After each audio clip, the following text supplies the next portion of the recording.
Redhead Siren, Insomnia Overnight, where ideas are born. It's better than counting sheep. Insomnia.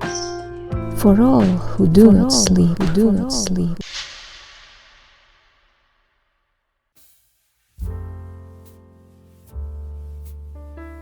Hi guys, here is the deal. Another bout of insomnia, or a little bit tequila maybe, got me thinking about something we all experience at least once in our lives. I list all the symptoms and you try to guess what I'm talking about. First, addiction. The longer you indulge, the harder it is to quit. Without it, you become moody, withdrawn, and all you can think about is where to get your next fix to ease the unbearable withdrawal.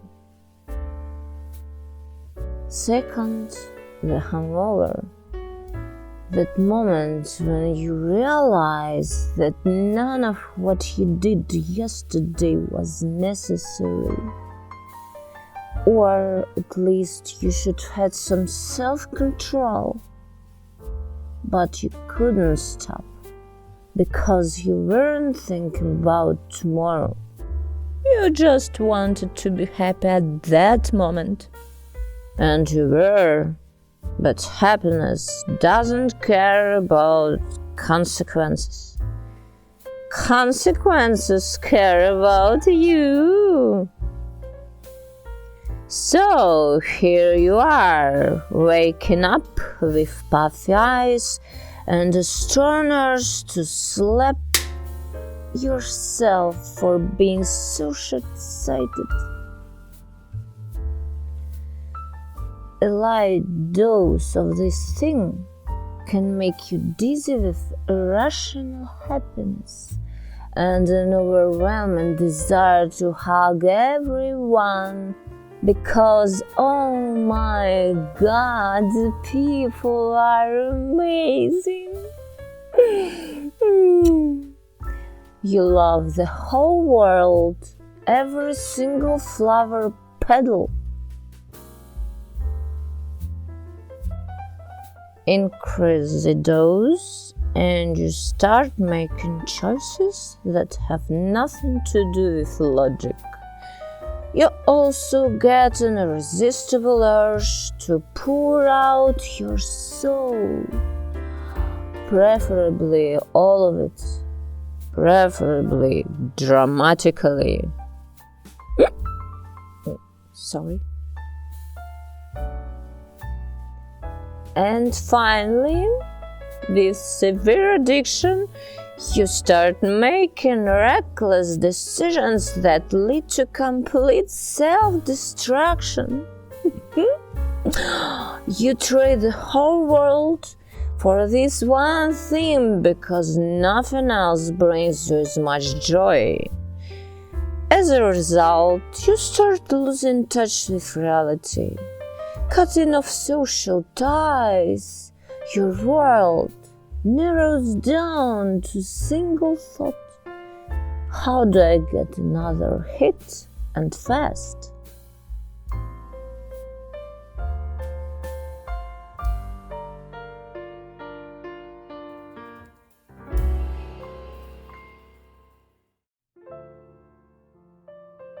Now tell me, how many of you weren't thinking about alcohol, but about love?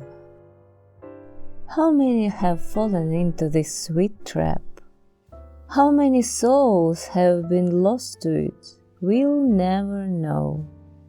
But one thing's certain, love can drive you insane much faster than whiskey ever could, and tequila. I know what I am talking about. I'm a love-holic. I drink love to the last drop, lick the glass clean, and then pour myself another. The hardest part of love, finding the perfect balance, just enough intoxication to feel all the magic, but without the nasty consequences. That way, you can get your partner totally wasted on love, while staying as fresh as the daisy yourself.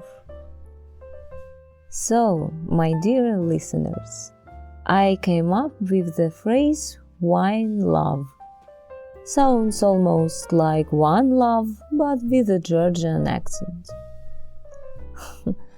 Though, to be fair, love with a Georgian accent probably sounds more like why love. Winelove is the perfect drink. Rich, slightly tart, full of bouquet, sweetness and depth. I like sweet wine and sweet love. The kind that makes your knees tremble before a meeting. The kind that makes you reach the highest point of pleasure when a light touch sends impulses of curing dancing throughout your body, turning you into a high-frequency generator. That's how much energy you have. And of course, the kind that makes you adore the beauty of eyes and therefore the beauty of soul. For now, you still know how to be drunk and see only the best in people. At some point, you'll have to sober up, refocus the blurred vision of your drunk heart.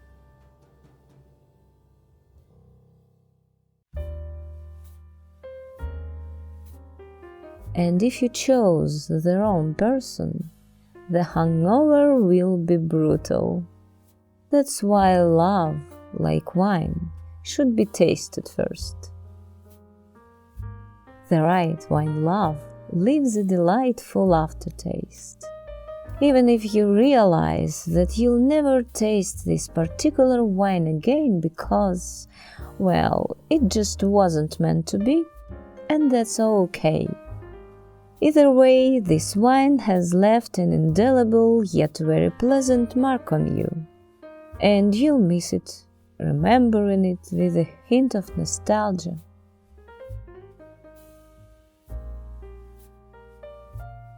Maybe later you'll come across a wine that's even better, even tastier, with even more tannins melting on your taste buds and bringing indescribable pleasure.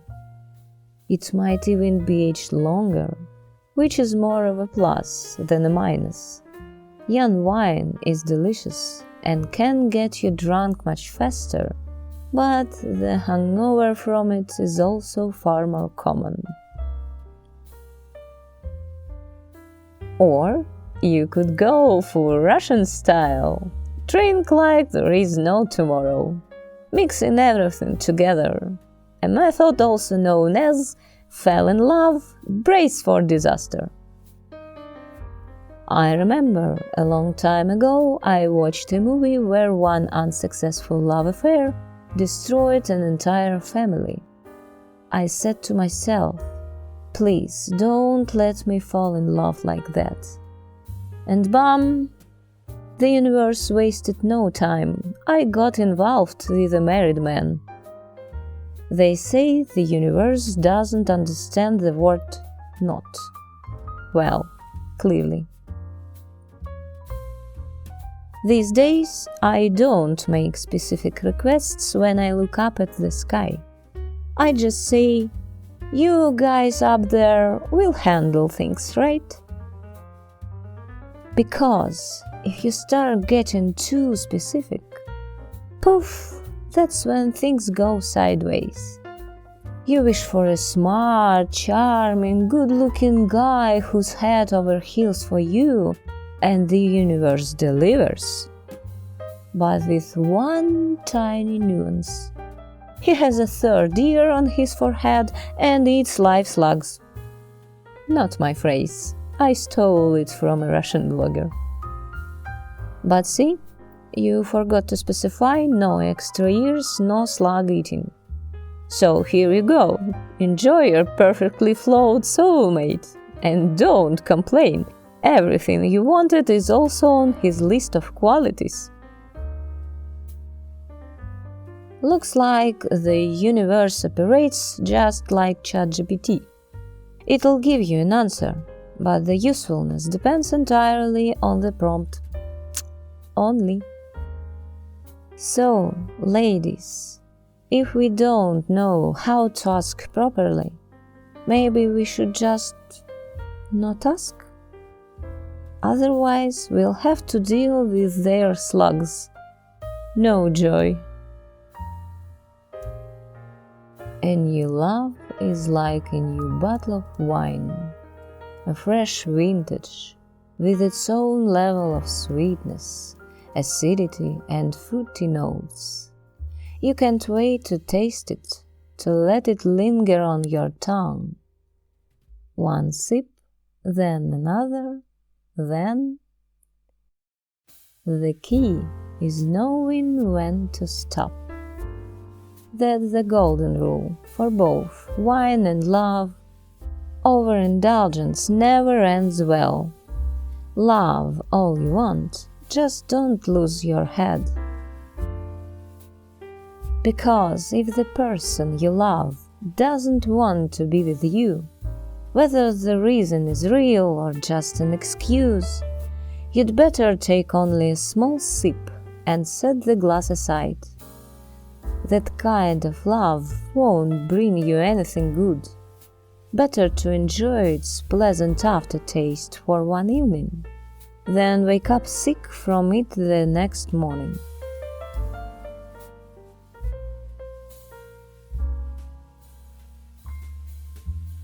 I like to drink love in small sips, to savor it, get to know a person little by little, first as a friend, gradually revealing his world, his dreams, his desires, his opinion about everything in the world.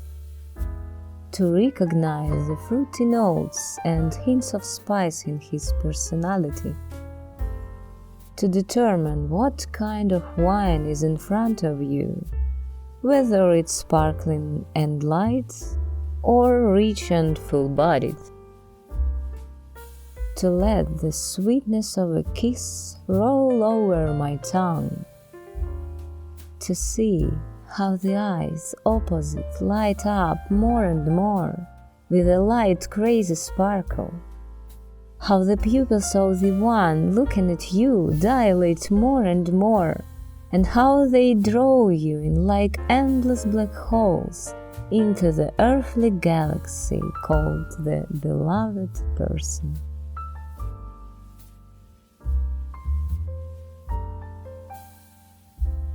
Hi everyone, I'm Red Hat Siren and I improve my English with my podcast. Some of these stories are true from my life, but not always. And you can check my English and correct me in the comments. I would be happy. See you next time!